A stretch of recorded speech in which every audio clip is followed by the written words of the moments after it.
to try my best to get two different churches in tonight. And so we're in Revelation chapter number 2. We'll look at, we did Ephesus the last time we were together. We'll do Smyrna and Pergamos, I hope. I hope that is the case. If you look on the screen, you'll see that there's your list of the churches. Now, if you haven't gotten the name or the meanings of those churches, there we have it. Ephesus, fully purposed. Smyrna, which we're going to talk about tonight, is myrrh. Pergamos, much marriage. And we'll see that tonight. And Thyatira, Sardis, and Philadelphia, and Laodicea. Those are all the meanings of those names. And then there is, matter of fact, I passed this chart out. If you don't have one of those, the chart that's on the screen, I've got some up here if you didn't get one. If you haven't gotten one, how many would need? Okay, has everybody else got one that needs one? All right. All right, run it back to you. All right. And what that does, that puts all the 7 churches within the church age that we have here today. In other words, it typifies. Oh yeah, good. Thank you. I've been top button. Look at here. Ask and you shall receive. Look at that. Man, we're uptown now. The Church of Ephesus is obviously right here, and it goes all the way through to Laodicea. These 7 churches fit within the time period of the church age. That's what we're talking about tonight. Again, those of you that are watching at home, those of you who are listening here, obviously, doctrinally speaking, these 7 churches are in the tribulation, and we've explained that. And if you need to go over that again, look at some of the previous videos. Now, let's look at chapter number 2 and verse number 8. We'll try to move. Sometimes you get into church history, you're starting to look at church history and all this kind of stuff. If you're not into history, like some of us are, it gets real boring to you. Just, hearing all, if you don't like history. So I do my best to keep it as interesting as possible and move as fast as possible. There's a lot of different areas we can go into. And some of this stuff I'll skip over just because of that. I did a study just on the 7 churches. It's on YouTube, it's on sermon audio, in previous days. Very in-depth, just on it wasn't on the book of Revelation, it's just on the 7 churches. If you want to look that up, you might get some more information from there. Revelation chapter number 2, verse number 8, and unto the angel of the church in Smyrna write, These things saith the first and the last, which was dead and is alive. I know thy works and tribulation and poverty, but thou art rich. In other words, he says your poverty, but you're rich. In other words, if somebody was to look on your building, Smyrna, your building's about to fall down, you look like, to the world, you look like you're in poverty. But he says in parentheses there, but thou art rich. In other words, you're laying up treasure in heaven, and in heaven you are very, very rich. But on earth you look very, very poor to everybody else looking around. And I know the blasphemy of them which say they are Jews and are not, but are of the synagogue of Satan. So, you remember in the first church, Ephesus, you had people coming in saying, we're apostles. Well, the church tried them, found them to be liars. They wasn't apostles. There are no apostles today. You had to witness the resurrection of Jesus Christ, baptized by John, all those things. We went into that. Here in the second church, you had people filtering into the church that now says, hey, we are here to replace the Jew. And it's called replacement theology, where God is done with the Jew, and so we are going to replace them, and Rome is going to be the new Jerusalem, and all that kind of thing. That's hogwash, and that's not even true. But God says they're of the synagogue of Satan that say all of this kind of stuff. Verse 10, fear none of those things which thou shalt suffer. Behold, the devil shall cast some of you into prison, that ye may be tried, and ye shall have tribulation 10 days. But be thou faithful unto death, and I will give thee a crown of life. He that hath an ear, let him hear what the Spirit saith to the churches. He that overcometh shall not be hurt of the second death. Now, that's the church of Smyrna. Let me go over a few things that we've dealt with and read so far. What has happened here in the church of Ephesus? All right, I'm going to try to make this as easy as possible. Obviously, the Romans crucified Jesus Christ. Okay? The disciples and all of Jesus' followers believed in the resurrection after they saw Jesus, after his resurrection, this, that, and the other. And starts Christianity. Well, Rome, Pilate, Caesar, all of that group, the government of Rome is doing their very best to get rid of Christianity altogether. And so they start persecuting, they start killing anybody that claims to be Christian. Well, in the church of Smyrna, persecuted church. That word myrrh, Smyrna means myrrh. That's what they buried, put on dead bodies because they didn't have any embalming fluid, so they put myrrh on them. Do you remember? That's one of the gifts that they brought to Jesus. Gold, frankincense, and myrrh. That was representing him going to die for the sins of the whole world. So, Smyrna, death, bitterness, all this kind of thing. The persecuted church. So, the Roman Empire was trying to wipe out Christianity altogether. I mentioned this last time, but if you haven't looked this up and if you haven't read this book, you need to read this book in your spare time. It's called Fox's Book of Martyrs. Fox', Fox's Book of Martyrs. It will give you a lot of information about what the church went through to get us to where we are today. People that have died and all those kind of things. Now, you'll look at, let's see, I think verse number 10 where it says, fear none of those things which thou shalt suffer. Again, persecution. Behold, the devil shall cast some of you into prison, that you may be tried, and you shall have tribulation 10 days. Now, I don't necessarily know exactly what those 10 days are, but I do know this. From Nero, Emperor Nero, to Diocletian were 10 Roman emperors' persecutions. So I don't know if this is what he's talking about, that they would suffer persecution over these 10 emperors. I'm not sure. Any way it goes, they're going to suffer these kinds of persecutions. Where this church was, people in this church, we talked some about it last time we were together. They were tied at the stake, soaked in tar, burned at the stake, put in bags with rattlesnakes and thrown in the river with a rock at the end of it so it'll sink to the bottom. There was a fellow by the name of Pius. We told you about. He lined his driveway and his back porch and lit these Christians on fire to light. In other words, instead of lighting a candle, he would light his old driveway in the backyard with Christians, soak them in tar, and turn them on and throw parties. Everybody's sitting around while these Christians are being burned at the stake. That was going on during the church of Smyrna. Let's see, the 10 days, I want to deal with that. He that hath an ear, verse 11, let him hear what the Spirit saith unto the churches. He that overcometh shall not be hurt of the second death. Now, all that's in reference to is Revelation chapter number 20, where it says, whosoever was not found written in the book of life was cast into the lake of fire. This is the second death. These are what we call martyrs. Now, let me see if I've got something here. All right.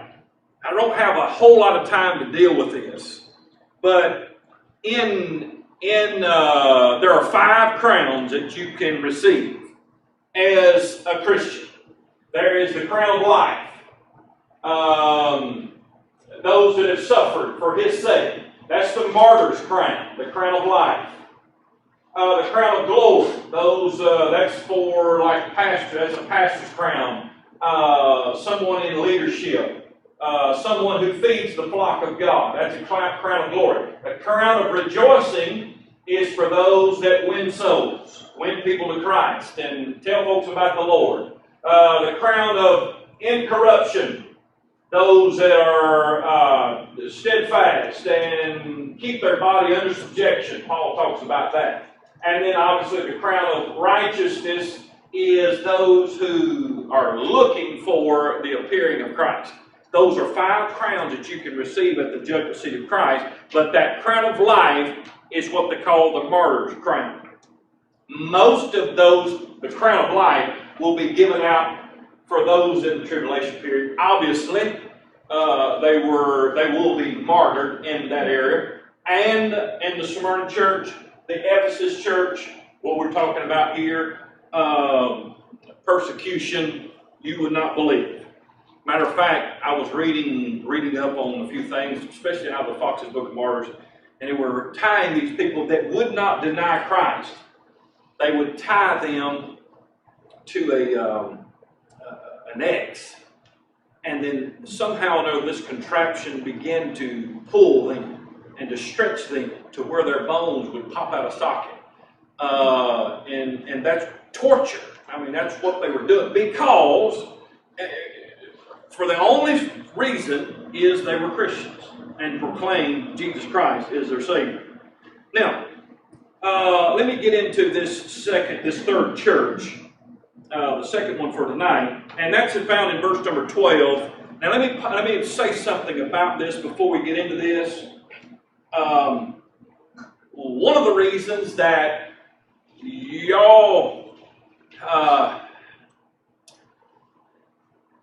wanted me to be your preacher is because I'll tell you the truth. Amen. So, I'm going to tell you the truth tonight, and it may upset some folks, and it may be something you ain't never heard before.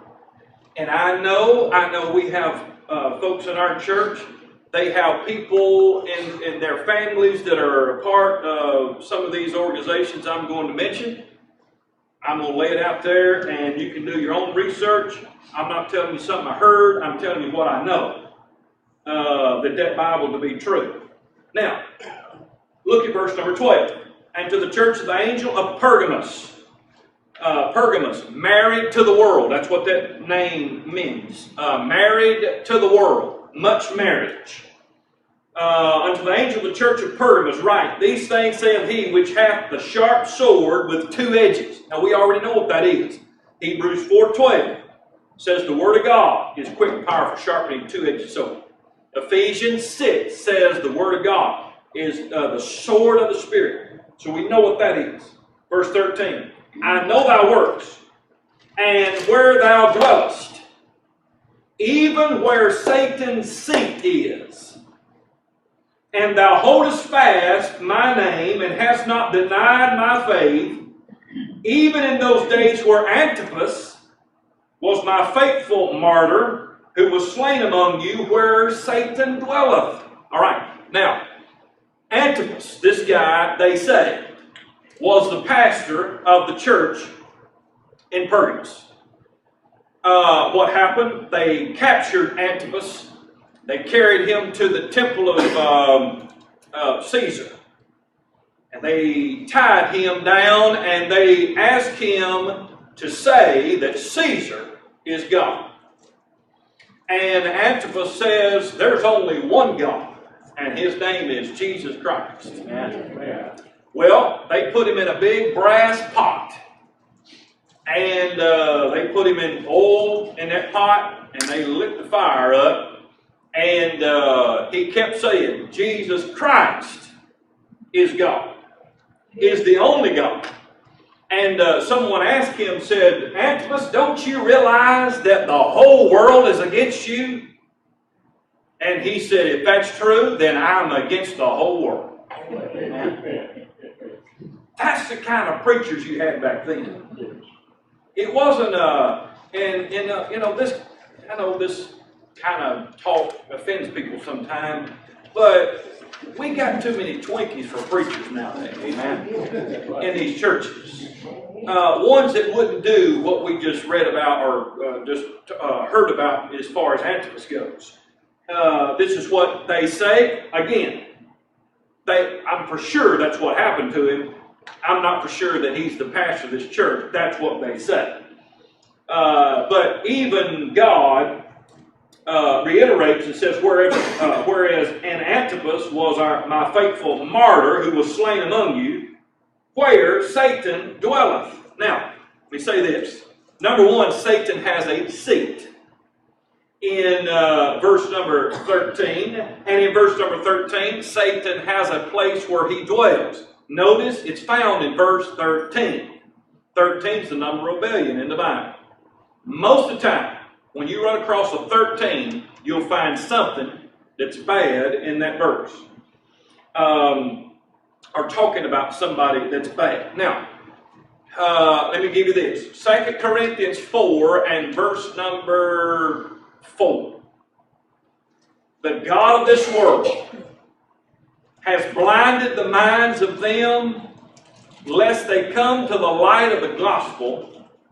And it's found in 2 Corinthians chapter 4 and verse 4. The God of this world is Satan.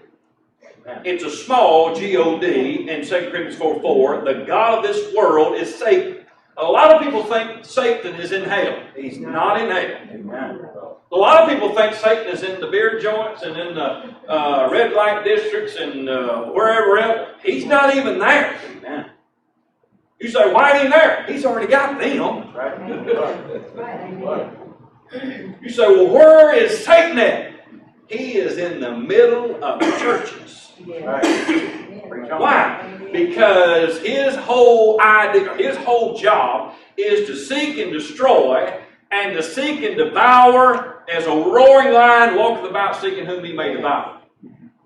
And that's what he's doing. And he's doing a good job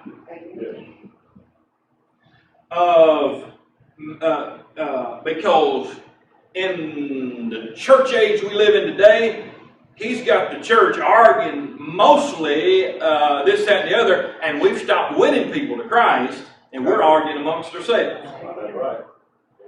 And the devil is doing a good job. And so he has a seat, and he has a place where he dwells, and it's on this earth. And so anyway, you say, well, where did all of this start? Well, I'll tell you. It started with a fella by the name of, well, Ham. Y'all remember Ham? Ham was one of three of Noah's sons. Noah had Shem, Ham, and Japheth. Ham had a boy named Cush, and Cush had a boy named Nimrod. And so Nimrod would have been Ham's grandson, Noah's great-grandson. Nimrod, right after the flood, Nimrod started preaching his spew and says, the flood God that destroyed this earth, I'm going to make it my goal to kill the God that killed all the whole earth. And so Nimrod says, I'm going to build a tower up to God. And so what he did, he goes out in the woods and he kills something with a head on it, a big old head on it. And so what he does, he comes back before the people and says, hey, look, I killed the God of the flood. Well, if Nimrod killed the God of the flood, that makes Nimrod God to the people. So they're like, okay, well, you must be our new God then. And so in Genesis chapter number 11, the story goes that Nimrod wants to build a tower up to God so he can overtake and sit on the throne of God. Well, it sounds so dumb. If you just killed him, why can't you get to where he just come from?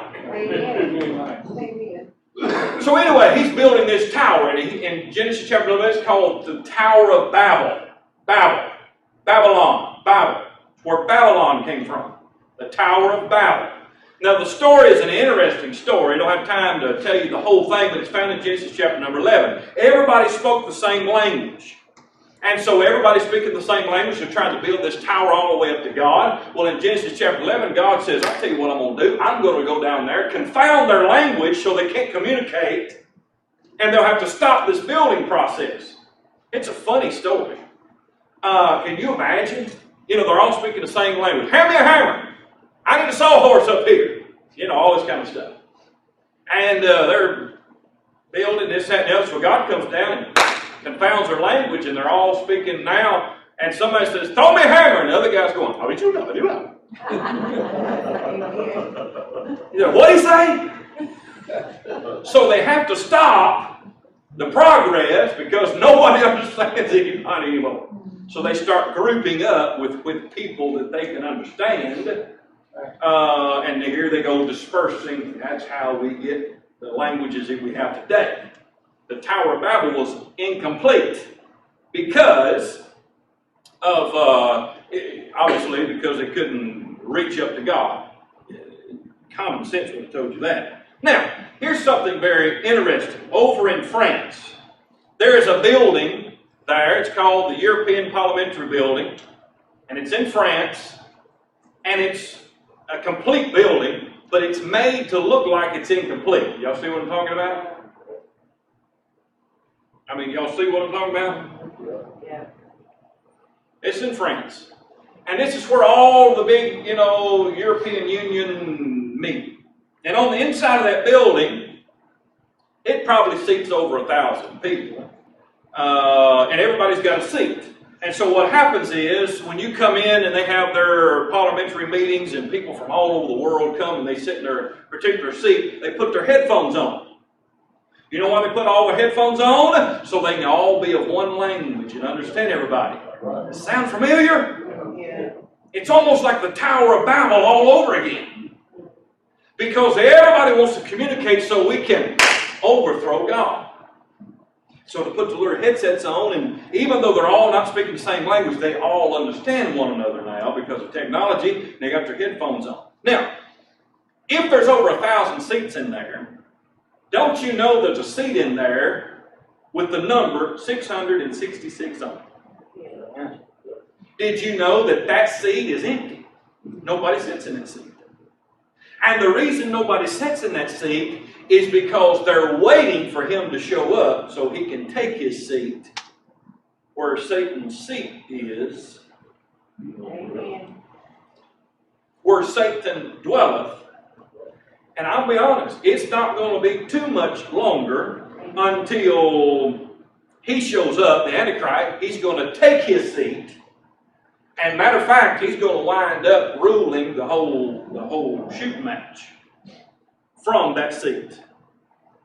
Now, that's what we have. Now, let's say, I'll tell you what, Nimrod, let's get back to Nimrod because he is the founder of this Tower of Babel, this idea of the Tower of Babel. Nimrod married this woman named Smyrna.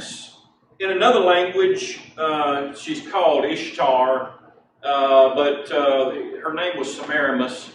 And so, if Nimrod is the god, because he killed God, right? So he's God, he's the king, so that makes her the queen. They called her the Queen of Heaven. She's now the Queen of Heaven. And so she marries Nimrod, and so there you have it. Now, Nimrod gets too big for his britches, and everybody, starts just following him, and a lot of stuff happens, and I'm not even going to, a lot of bad things, and I'm talking about stuff that I'm not going to even mention in the company here tonight, but you can look it up yourself. And a lot of Sodom and Gomorrah stuff going on. And so Semiramis, his wife, begins to eye the throne herself and says, if I can get rid of him, I can be head over everything. So Nimrod is killed. It's killed by a fellow by the name of Shem. That was one of Noah's other sons. Killed Nimrod. Semiramis becomes the queen. She's over the whole thing now. Now, I'm going somewhere, so hang on. This is history. A lot of people, like, well, it's going to get good here in a minute. I think. Semiramis starts fooling around. She's lost her husband, and she's sobbing and crying, and she starts fooling around, and lo and behold, she's with child. Now, how in the world am I going to explain this to all of my followers? They think I'm holy. They think I'm the queen of heaven. They think I'm godly. And now here I done showed up with a baby. I don't have a man to show for it. What am I going to do? Somebody tells Semiramis, says, hey, there's a prophecy in the Bible that says a baby would be born a virgin. The Son of God would come from the virgin womb. She said, that's it.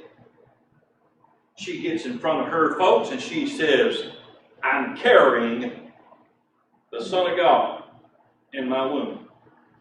This is the virgin birth. Y'all ready? He was conceived in March. Her son was born December the 25th.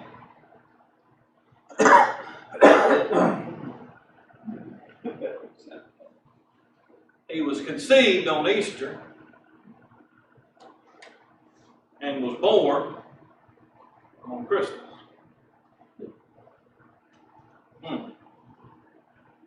Interesting, isn't it? You say, what are you trying to tell me? Remember I told you the church of Pergamos was the church that marries the world. So what happens? Let me tell you what happens in this situation. Let's see. Let me get to, let's look right here. Verse 14, you ready?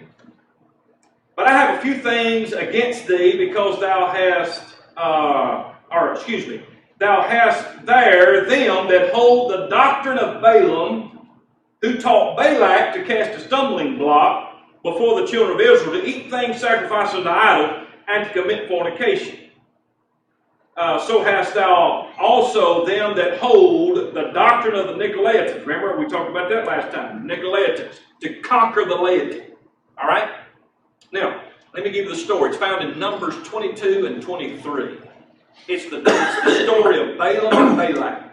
Balak is the king of Moab. Now, you've got to get this to get this whole thing and put it all together. And when it comes together, you're going to see it, I think. Balak, the king of Moab, he goes to preacher Balaam and says, Balaam, you need to curse this nation of Israel. Balaam says, I can't. God won't let me. That's God's chosen people. He won't do it. I've already asked him. He will not do it. Balak says, we've got to find some way to do it.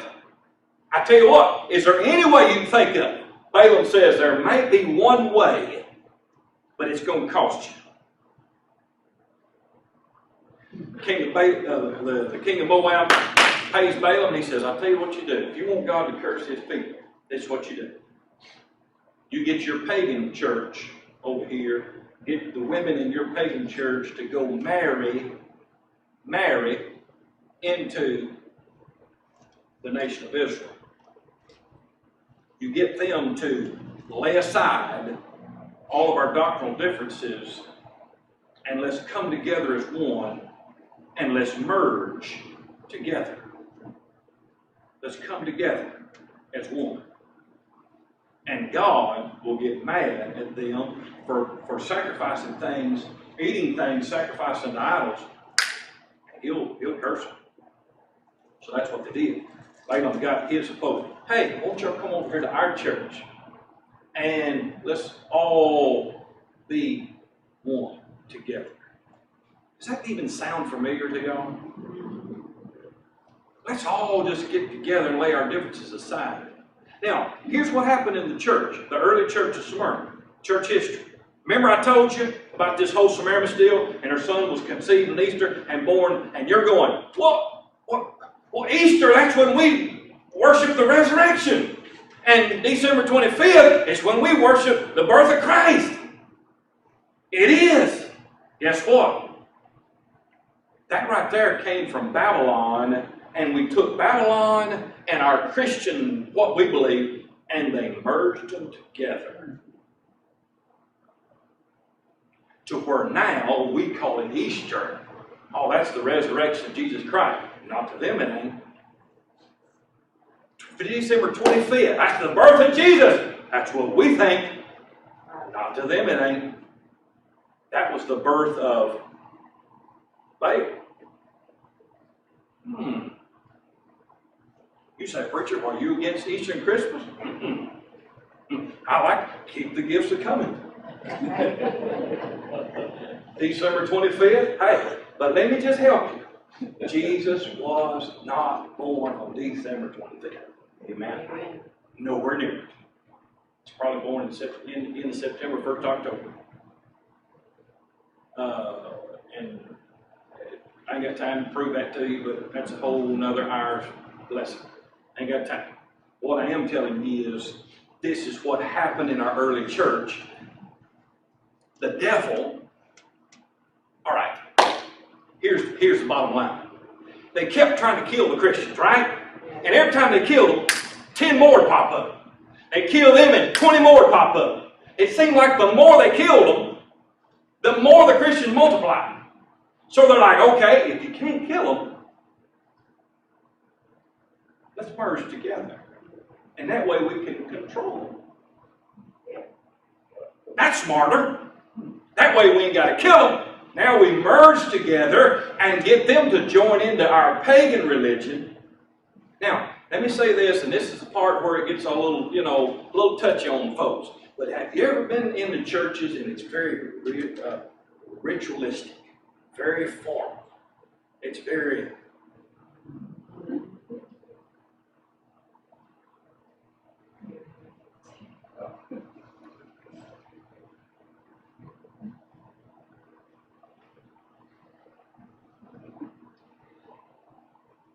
come from Babylon.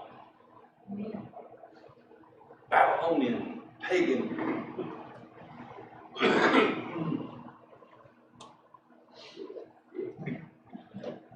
This is where it offends me. It just does. But look, truth is stranger than fiction all the time.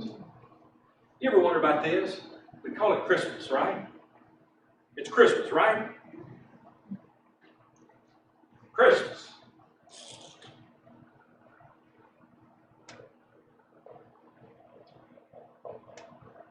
Chris.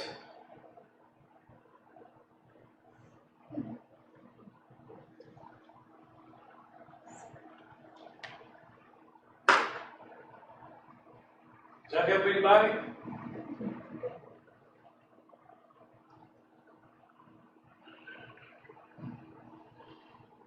Well, it's getting real quiet in here.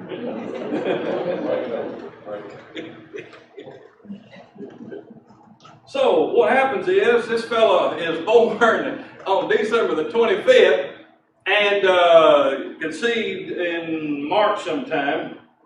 And so finally, this fella is, some call him Tammuz is his name. It all depends on what area of the world you come from. It's like Semiramis. Some call her Semiramis because that's what her name meant somewhere else. But if you go into another language, it's called Ishtar.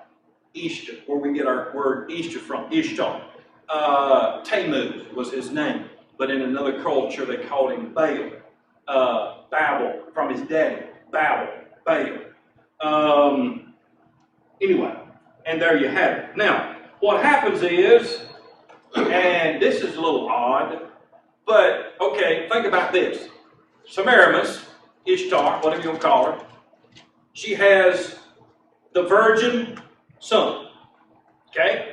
She gives birth to the virgin son. She tells people that this is her husband reincarnated. Nimrod. Remember, he died, her husband? And so now Nimrod has come back through my womb.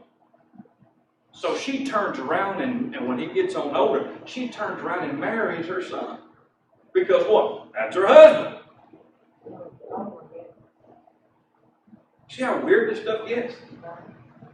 A lot of people's like, look, folks, there are more interesting things in that Bible than who the next American Idol is going to be. Amen. Right. Who the next voice is going to be, which I enjoy watching, by the way. Well, there's more important things going on than who the next bachelor or bachelorette is going to be. And there's a lot of stuff that a lot of people, you're not going to hear about this on Fox News. You're not going to hear about this on the Discovery Channel. You're not going to hear about it. So anyway, guess what? She marries her own son, husband, wife, here we go. Well, he gets on up in age, he's like, okay, well, if that's my wife, then why ain't I king? Why ain't I the king? Should be my throne. She gets wind of that and she says, oh no, big boy. She has him killed. Her own son has him killed. Husband, son, whatever. And so now he's dead. And so guess what? Everybody starts whispering. You know, like they do. She starts losing control of the whole kingdom, and so she starts building walls, like Babylon. She starts building walls to protect the folks, and builds walls to build them in, to protect them, because she's not Nimrod, her husband. And so she builds all these walls, and then people are saying, well, I heard. All right, stay in your seat, hang on. She says, how can I control the people when I don't even know what they're saying behind my back? How can I control them? I've got to figure out a way to control the people and find out what they're saying behind my back. And if I knew what they were saying behind my back, I could maneuver and control. So guess what she does? She forms a secret society called the priesthood. She makes them dress up in all black. And she tells the folks, says, hey, these are now your spiritual advisors. You come into them and confess all of your secrets, all of your sins to them. So she tells her little group, you take them in behind this box here, and you set them down, and it's a booth, and they tell you all their secrets, all their faults. And then them little guys run back and tell her what they said. She can control the whole thing now, because now she knows what brother so-and-so is doing and sister so-and-so done did, and what they're saying about her and who's this, that, and the other, and now she knows the whole town. Because the little guys dressed up in black come back and tell her, is anybody getting anything about now? Yeah. Is it coming in loud and clear? Okay. Now, it gets worse. In 313 AD, that means 313 years after the birth of Christ, there was a fellow by the name of Constantine. Constantine sees this symbol in the sky. And it's two Greek letters is what it is. And so he conquers the Roman, he becomes the Roman emperor, Constantine. And while he does, in this battle that he's fighting, he sees this sign in it, and he thinks it's some religious experience. And so he says, you know what, I feel a little, I feel spiritual. I mean, I see this thing in the sky, and then all of a sudden I win this battle, and I become the emperor of Rome. So somebody up there must be on my side, so I must be a Christian. Watch. He now becomes over the Roman Empire, and now he thinks he's a Christian. So he joins the Roman Empire with Christianity. Remember, Smyrna, married to the world. He joins the Roman Empire and Christianity together and forms a one-world church And if you do not go to this church, and if you do not get baptized into this church as a baby, and if you do not go to this church, we'll still persecute you. Praise God. And so, what did you say? What about the true Christians? They still got persecuted by this one world system called the Roman Empire under Constantine. Now, look, you don't get mad at Brother Jeremy. You go and read and look it up yourself. I did my homework. I can't do mine and yours too. So you have to go look that up. Now, you know what they called him? They called Constantine, they called him Pontifex Maximus. That's what they called him. In Latin, it literally means the greatest pontiff, the high priest of the college of pontiffs in ancient Rome. That's what they called him. That's what he was. And he was the first to be called that and to join. Remember, I told you, if every time we kill them, they just keep popping up more everywhere. So what do? Let's merge together and let's join our Roman Babylonian to the Christian. Yeah, if you want to call it the resurrection of Jesus, that's great. It matches perfectly with our religion too. We just call it something else, and we have Easter bunnies laying Easter eggs that come from a Babylonian pagan religion.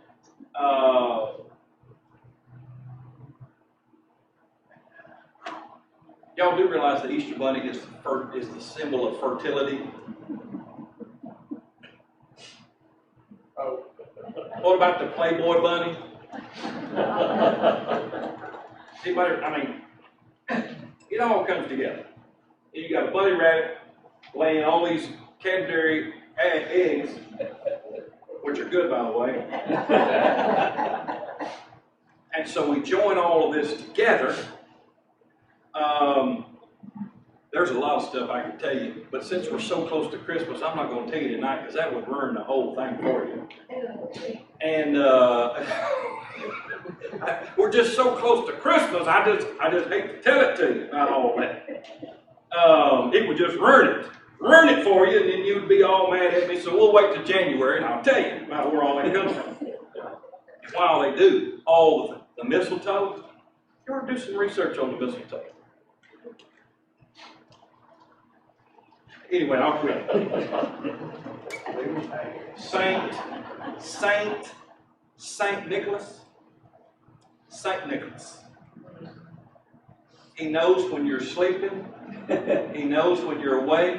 He knows if you've been bad or good. So be good for goodness sake. Folks, ain't but one person that knows when you're sleeping, knows when you're awake, knows when you've been bad or good, so be good for goodness sake. That's God Almighty. Amen. Now you're about to get my dandruff worked up. We lie to our kids and tell them that this guy knows. Hey, you better tell him he knows. And he's sleeping. Now, all that good stuff, that's fun stuff. I'm all for it. Keep the gifts and cards and letters coming. I just want you to know where it came from. When we do some of the things we do, is because it came from when the church marries into the world and intermingles all of that stuff. And now, you see how fun it is when it comes at Christmas time? Everybody in the world celebrates Christmas.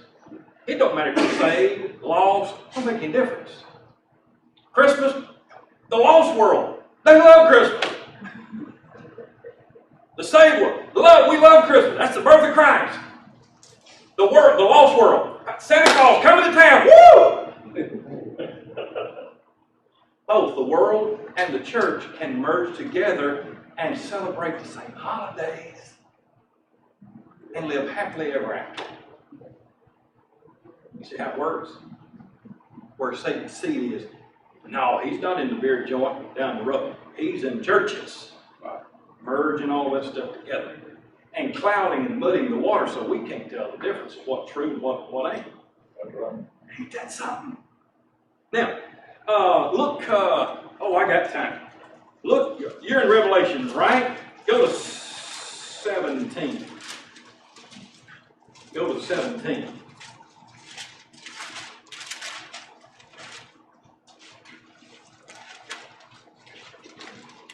Go to 17. Look at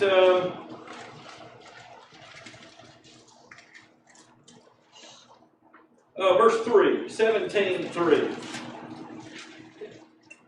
So he carried me away in the spirit into the wilderness, and I saw a woman sit upon a scarlet-colored beast, full of names of blasphemy, having 7 heads and 10 horns. And the woman was arrayed in purple, scarlet-colored, decked with gold, precious stones, pearls, having a golden cup in her hand, full of abomination and filthiness of her fornication. Upon her forehead was a name written, Mystery Babylon, the Great, the mother of harlots and abominations of the earth. Y'all see all of that? There in, I think this is in Brussels, Belgium, I think. This is outside of the European Union. Is a woman riding the beast. And that's actually a picture of the outside of the European Union, where the European Common Market meet. And I think it's in Brussels, Belgium, I think. But outside of that thing is they have that woman sitting on the beast there. I don't know if y'all remember a couple of Super Bowls ago, Katy Perry come riding out on a scarlet-colored beast.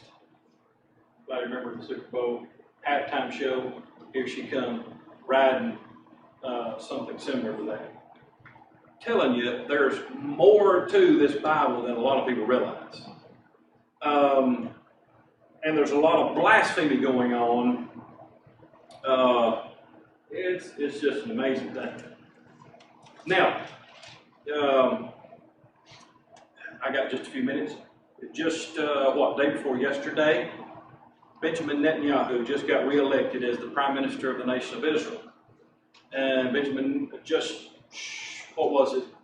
last year before, President Trump moved the embassy from Tel Aviv to Jerusalem. Right? A very prophetic thing that happened. Then Benjamin Netanyahu, after he gets reelected as Prime Minister, he comes on there, and I posted the video just the other day where he says the Temple Mount, or the temple, we're fixing to rebuild the temple. I don't know if y'all realize what that means. Yeah. The first temple ever built was Solomon's temple. King Solomon, after King David. That was David's son. King Solomon built the first temple. It was destroyed by the Babylonians.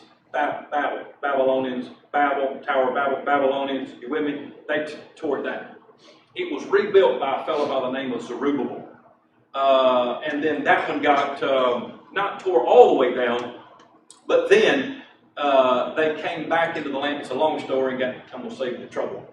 And they built it up, and now they called it Herod's temple. That's the temple that Jesus walked in, preached at, threw the money changers out of, this, that, and the other. In 70 AD, Rome, the Roman Empire, destroyed Herod's temple, right on that Temple Mount. There's not a temple there. And so, okay, get this before we go. Nothing has to be done before the rapture of the church takes place. The rapture of the church will take place tonight. Right. Amen. Okay? But before he comes in the second coming, that temple has to be built. Amen. Because he's coming and he's going to set in that temple. That's why he's going to ride that white horse through the eastern gate. And the Antichrist will set in that temple that they're fixing to rebuild. He will sit in that temple in the tribulation period, and it's going to make God. And here he comes on that white horse. He'll overthrow Satan, throw him in the bottomless pit, and he will sit down on the throne of his father David and rule and reign. His kingdom there should be no end. That's why that's important. I don't know when they're going to start, but I hope they hurry up. Because the faster they get that thing built, the faster this thing happens. Amen. That's right. That makes sense? A lot of things are moving and going on over in the Middle East. Now, everything I said tonight, look, don't go out and say, Brother Jeremy's talking about people. No, I'm telling you what the Bible says. And that's one of the problems with the church, is very early on, we married into the world. And now our churches as a whole don't know what I just told you. They just think it's, you know.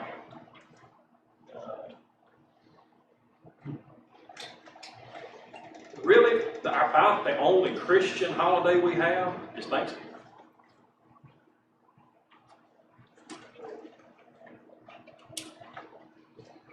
That's a good place to cut the TV off.